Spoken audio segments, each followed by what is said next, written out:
नमस्कार भयरसिकांनो. काय होईल जेव्हा एका नावाजलेल्या भयकथा लेखकाचा एका सैतानी वाड्यात प्रवेश होईल? भयानक आहे ना? कथेचे नाव आहे सैतानी पडछाया आणि कथेचे लेखक आहेत दीपक पाटील. श्रद्धादीप सरांचे भय साहित्य वाचकांसाठी एक पर्वणीच असते. कथा पूर्ण ऐका आणि हो, समीक्षण करायला विसरू नका.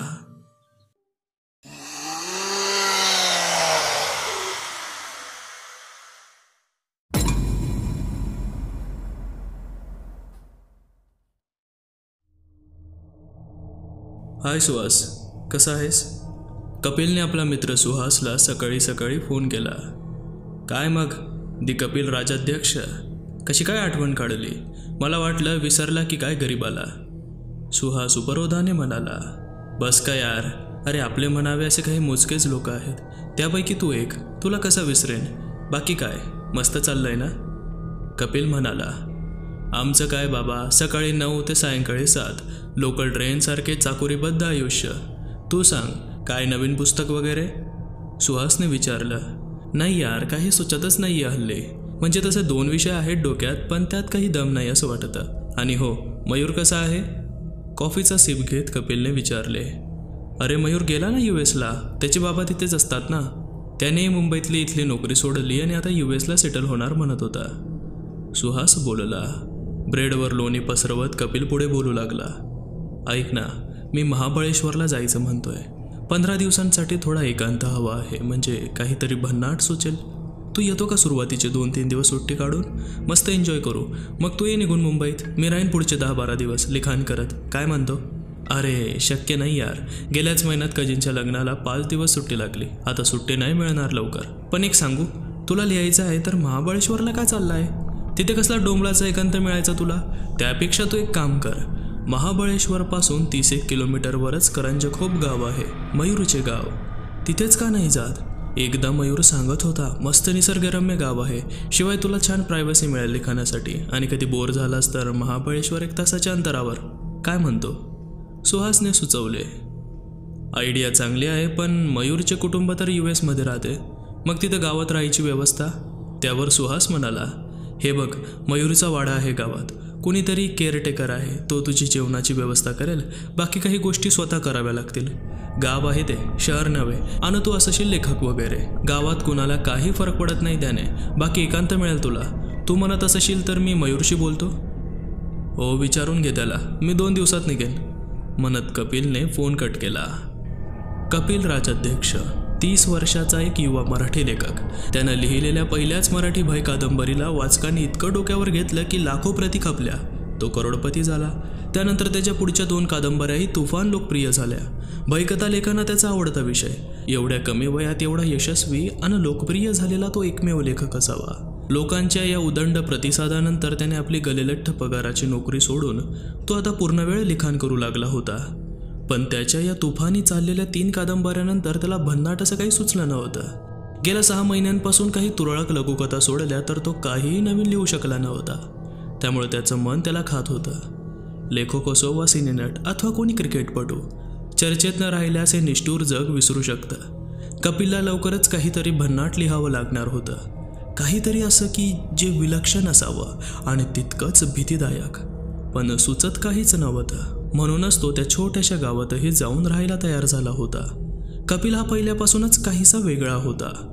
हटके होता. चाकोरीत न बसणारा, उंचापुरा गौरवर्णी आणि अंगपिंडाने बलशाली नसला तरी अगदी काडी पैलवानही नव्हता. कॉलेजमध्ये असतानाही तो सगळ्यात उठून दिसे. आई बाबांचा तो एकुलता एक. त्याचे बाबा तो 4थीत असताना गेले. मग त्याच्या आईनेच त्याला लहानाचे मोठे केले. शिक्षण झाले. तो एका चांगल्या कंपनीत नोकरीस लागला.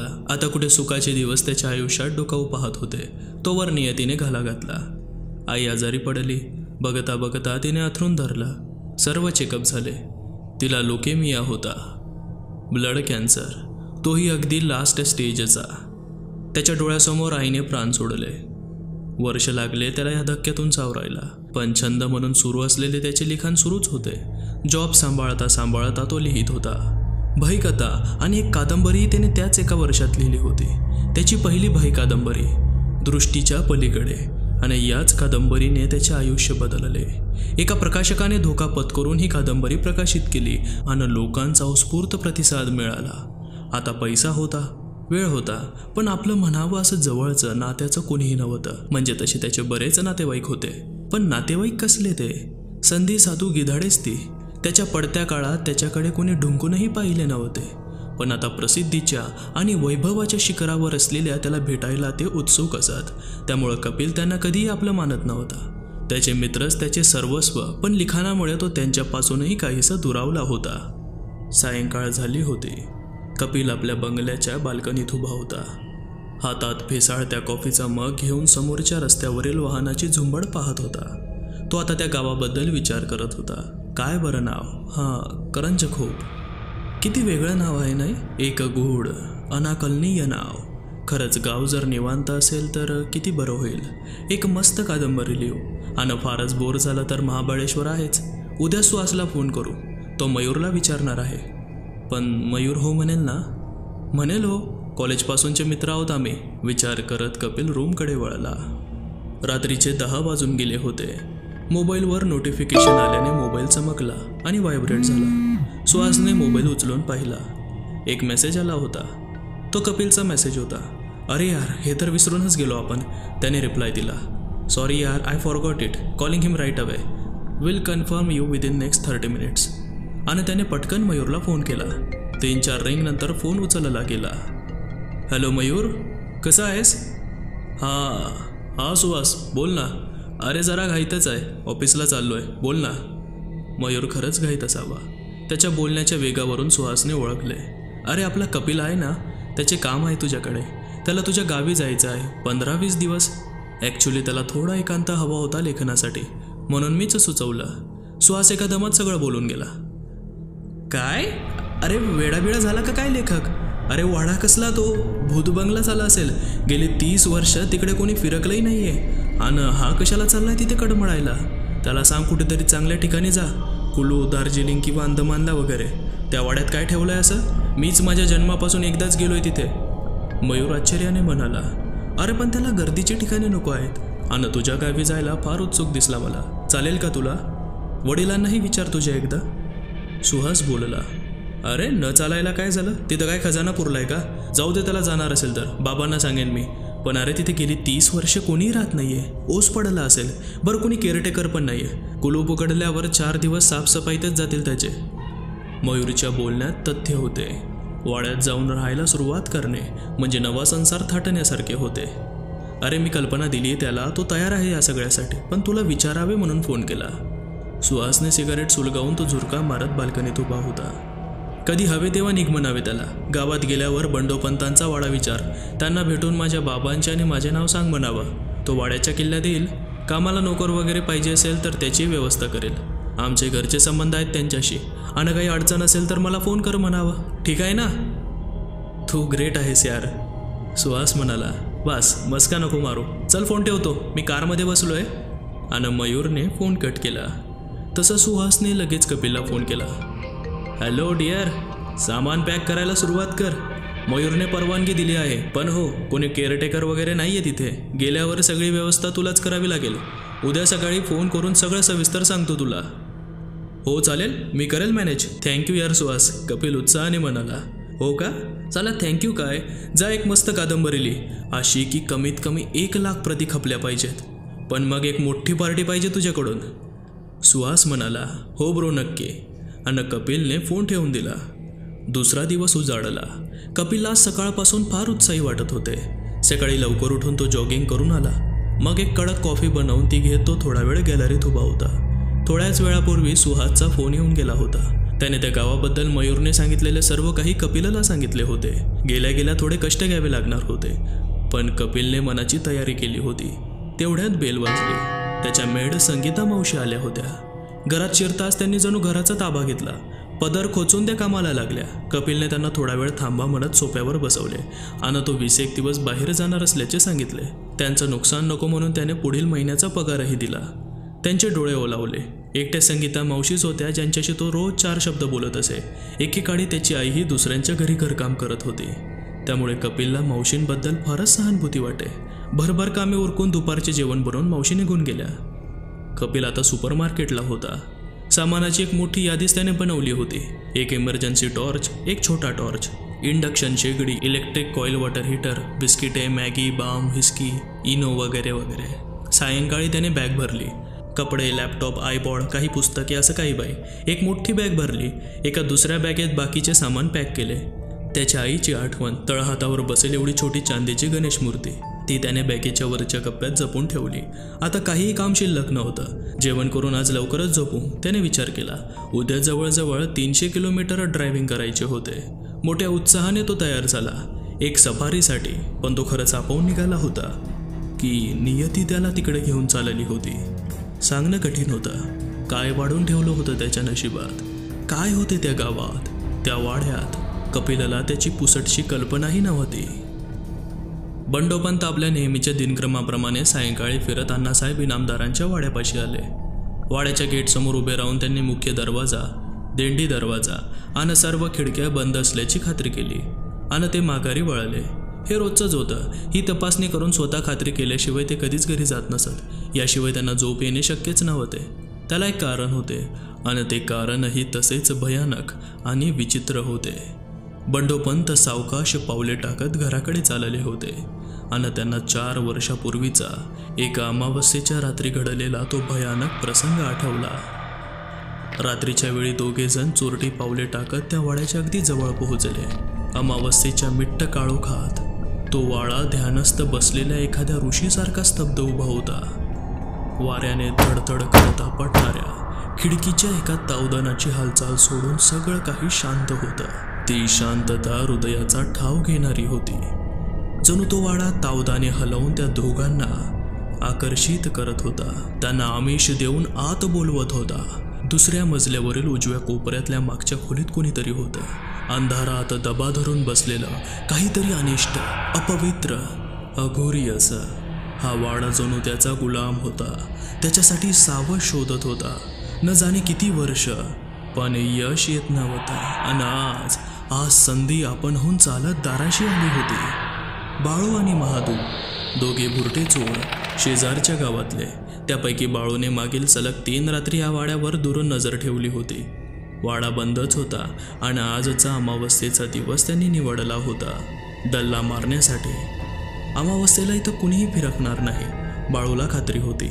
वाडा भुताटकीचा आहे, बाळू ऐकून होता. पण मागील 3 रात्री त्याला काहीच जाणवलं नव्हतं. त्यामुळे तो निश्चिंत होता. आणि तसेही माणसाची लालसा त्याला आंधळी करते. धनसंपत्तीपुढे सगळी अक्कल शेण खायला जाते. तसंच काहीसं या दोघांचं झालं होतं. वाडा एवढा मोठा आहे, शिवाय इनामदार घराण्याचा वाडा म्हणजे काहीतरी निश्चित सापडेल. अगदी काही नाही तर चांदीच्या देवमूर्ती तरी. तेवढं मिळालं तरी बस. दोघे कानोसा घेत वाड्याच्या मुख्य द्वारापाशी आले. एक भव्य सागवानी दरवाजा, त्यावर केलेले नक्षीकाम हाताला मोहक वाटत होते. जागोजागी शंकुकृती पितळी वाट्या बसवल्या होत्या. कोपऱ्यात एक 6 फूट दिंडी दरवाजा, पण कुलुपाने बंद केलेला. महादूने जवळचा एक दगड उचलून त्या कुलुपावर प्रहार केला. आवाज झाला. त्याचे 3-4 प्रतिध्वनी वाड्यात उमटले. वरच्या मजल्यावरील त्या अंधाऱ्या खोलीतली ती अभद्र जाणीव जागी झाली. आशेनं त्या दोघांची वाट पाहू लागली. अजून जोरात पुत्रे, सोडव मला. खूप दिवस झाले ताजा रक्त नाही मिळाला. आज मेजवानी होणार. आपट तो दगड, चोरात आपट. आपल्या घोगऱ्या अभद्र आवाजात ते पुटपुटू लागलं. गावावर घाव घालूनही कुलूप तुटायचं नाव घेत नव्हतं. वैतागलेल्या महादूने दगड बाळूच्या हातात देत करदमलेल्या बाहीने कपाळावरील घाम टिपला. आता बाळू आपला हात आजमावत होता. त्या थडथडणाऱ्या तावदानाचा आवाज अजूनही येत होता.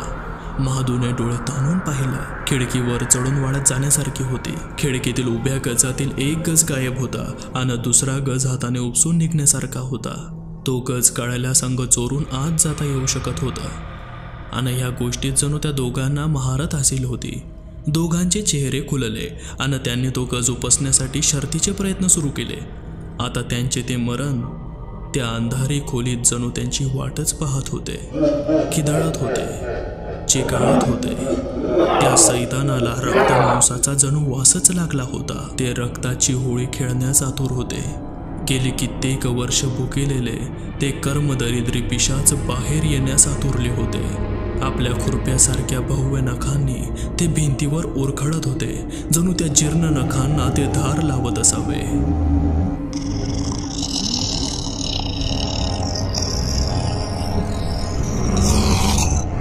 इकडे आपल्या मरणासाठी आतुर हे दोन नतद्रष्ट जीव इरेला पेटले होते, जणू आपल्या मरणाची त्यांना घाई झाली असावी. आणि धाडकन आवाज होत तो गज निखळला आणि ते दोघेही मागे पाठीवर पडले. चटकन उठून त्यांनी कानोसा घेतला. त्या मिट्ट काळोखात निरव शांतता होती. रस्ता साफ होता, कसलीही आडकाठी नव्हती. महादूने कमरेला पकडून बाळूला उचलले. बाळू खिडकीवर चढला आणि अंग तिरपे करून शितापीने वाड्यात उतरला. त्याने खिडकीबाहेर झुकून दोन्ही हात बाहेर करत महादूला अलगत आत घेतले. दोघांनीही एकमेकांना आनंदाने टाळी दिली. ते त्या खोलीतून बाहेर वाड्याच्या वरांड्यात आले. बाळ्या, तू त्या अंगानं खोल्या तपास, मी इकडं बघतो. महादू बाळूला बोलला आणि त्या मिट्ट काळोखात ते खोल्या खंगाळू लागले. उजेड केल्यास बाहेर कोणालाही शंका येऊ शकत होती, त्यामुळे अंधारातच हे कृष्णकृत्य उरकावे लागणार होते. दोन्ही बाजूच्या खोल्या तपासत ते आता स्वयंपाकघरापर्यंत पोहोचले. हाती काहीही लागलं नव्हतं. बाजूच्या देवघरातील अस्ताव्यस्त मूर्ती त्यांना सापडल्या, पण त्या पितळी होत्या. बाळूने माचीसची काडी पेटवून ती खात्री केली होती. हळले का बाळ्या, काय कसपाट नाही या भूत बंगल्यात, उगी मेहनत केली. बाळूवर दात खात महादू बोलला. इतक्यात वरच्या मजल्यावर कसलासा आवाज झाला. बहुधा उंदीर असावे, महादूने विचार केला. पण वरही खोल्या आहेत. ही बाब त्यांच्या ध्यानात आली. अंधारात चाच पडत त्यांनी जिना शोधला आणि वर चढू लागले. प्रत्येक पावलागणिक जिना कर कर आवाज करत होता आणि ते वरती पोहोचले होते. बाळ्या, या मोरच्या 2 खोल्या मी बघतो, तू त्या कोपऱ्यातल्या 2 बघ म्हणत महादू समोरच्या एका खोलीत शिरला.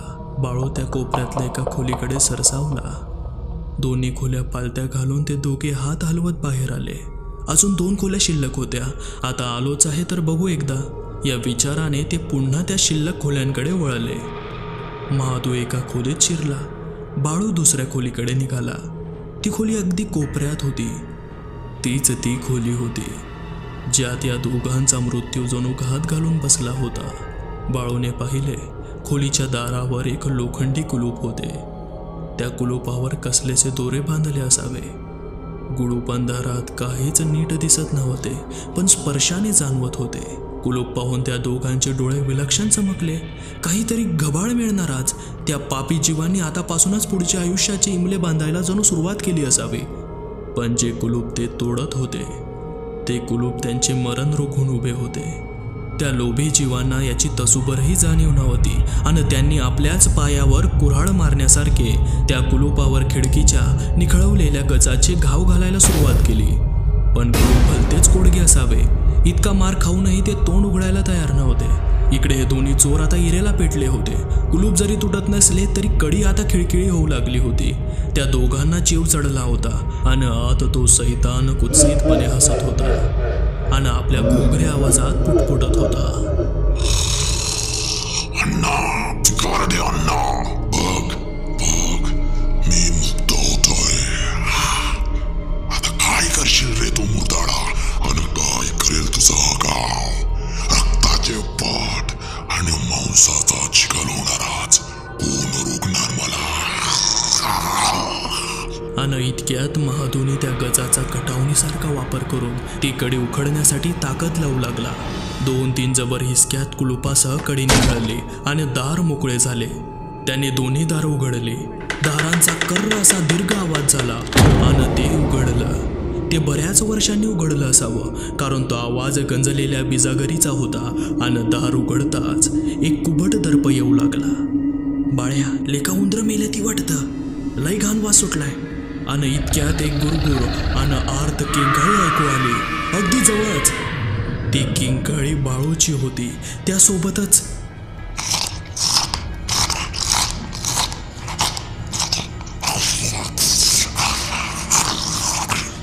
काहीतरी चावल्याचा आवाज आला. गरम रक्ताची चिळकांडीच महादूच्या तोंडावर उडाली आणि भीतीने स्तब्ध उभ्या महादूच्या हातात काहीतरी येऊन पडलं. त्याने ते चपापून पाहिलं. तो हाताचा पंजा होता, एक मानवी हाताचा पंजा. मनगटापासून तुटलेला हात होता तो. त्याच्या एका बाजूने उष्ण रक्त ठिपकत होतं आणि धमन्यांचं रक्ताचं जाळं महादूच्या तळहातावर पसरलं होतं. महादूने भानावर येत तो पंजा झिडकारला. आता उभ्या जागीच लकवा मारल्यासारखा तो स्तब्ध उभा होता. त्याचा श्वास फुलला होता. धरधरून घाम सुटल्याने अंग भिजलं होतं. आणि अचानक त्याच्या मागे काहीतरी उभं असल्याची जाणीव त्याला झाली. काहीतरी अभद्र, सैतानी ताकदीचं. एक पिशाच त्याच्या मागे उभं होतं. त्याचा श्वास इतका प्रचंड आणि इतका घाणेरडा होता की महादूला घेरी येऊ लागली. तो साक्षात मृत्यूच्या समोर उभा होता. डोळे मिटून तो वाटच पाहत होता आणि एक प्रचंड गुरगुर ऐकू आली.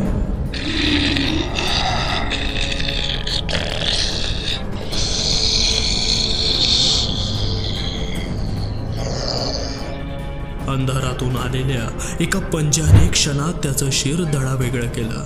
नरडीवर सुरा फिरवलेल्या बोकडाप्रमाणे ते बिनडोक्याचं शरीर धडधड उडू लागलं. खोलीत रक्ताचा सडा पडला. ते बिनशरीराचे धड तोंडात घेऊन तो सैतान ते धड हाडांसह चगळू लागला.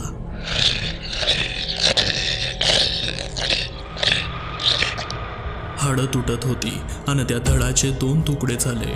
एक तुकडा तोंडात घेऊन तो सैतान बाहेर आला. लांबच लांब ढांगा टाकत 4 पावला तो जिना उतरला आणि रक्ताने माखलेलं ते अर्धवट शरीर तसंच जबड्यात घेऊन तो मुख्य दरवाजाला धडकला. ती धडक इतकी जोरदार होती की तो भव्य दरवाजा बिजागरीतून निखळला आणि तो सैतान बाहेर आला. वाड्यासमोर आल्यावर त्याने गगनभेदी किंकाळी दिली. ते अर्धवट धड खाली पडला. ते धड तसंच टाकून तो सैतान वाड्यामागील जंगलाकडे पळाला. इकडे गावात बंडोपंतांना अचानक जाग आली. ते पलंगावर उठून बसले. भिंतीवरचे घड्याळ एकचा गजर करू लागले. त्यांना कसलीशी चाहूल लागली होती, अभद्र चाहूल. इतक्यात खोलीच्या बंद खिडकीची काच तुटून खाली पडली. खळकन आवाज झाला. बाहेर वाऱ्याचा लवलेशही नव्हता. हे अतिशय विचित्र होतं, अनाकलनीय होतं. हीच ती चाहूल होती, किळसवाणी नकोशी असलेली अभद्र चाहूल, कसल्याशा काळ्या भयान संकटाची. बंडोपंतांनी जाणले आता त्यांना झोप कुठे लागणार होती. त्यांनी आवाज दिला, सकाराम, अरे जागा आहेस का? त्या आवाजात रुबाब होता, एक जरब होती आणि काहीशी चिंताही होती. बाजूच्या खोलीत झोपलेला सकाराम धडपडत उठला आणि जी मालक म्हणत खोलीत प्रविष्टला. बंडोपंत पलंगाजवळच्या आराम खुर्चीत बसले होते. त्यांची नजर शून्यात होती. त्या नजरेत भय, चिंता, अगतिकता, आश्चर्य, राग अशा अनेक छटा जणू एकाच वेळी उमटल्या होत्या. सकारामने बिचकतच विचारले, काय झालं मालक? लई काळजीत दिसताय. तब्येत ठीक आहे ना व तुमची? मला काय धाड भरली रे, पण अचानक काहीतरी अभद्र होतंय किंवा होणार आहे असं वाटत आहे. काय ते समजत नाही. जीव नुसतं टांगणीला लागलाय बघ माझा. ते अभद्र पिशाच तर सुटलं नसेल ना रे? नाही, तसं शक्य नाही. तसं व्हायलाही नको. उद्या सकाळी अन्नाच्या वाड्यावर चक्कर मारू. स्वतः पाहिल्याशिवाय खात्री व्हायची नाही माझी. बंडोपंतांची चिंता आता सकारामला समजली आणि न राहून तो बोलला, नाही मालक, त्या भुताटकीच्या वाड्याकडे कुणीही फिरकत नाही. तुम्ही झोपा बिनगोर. पण सकारामला आपल्या मालकांच्या शक्तीवर स्वतःपेक्षाही जास्त भरोसा होता. मालकांना जाणवलंय म्हणजे नक्कीच काहीतरी असणार. उद्या काहीतरी अशुभ बातमी मिळणार. त्याच्या मनाने जाणले.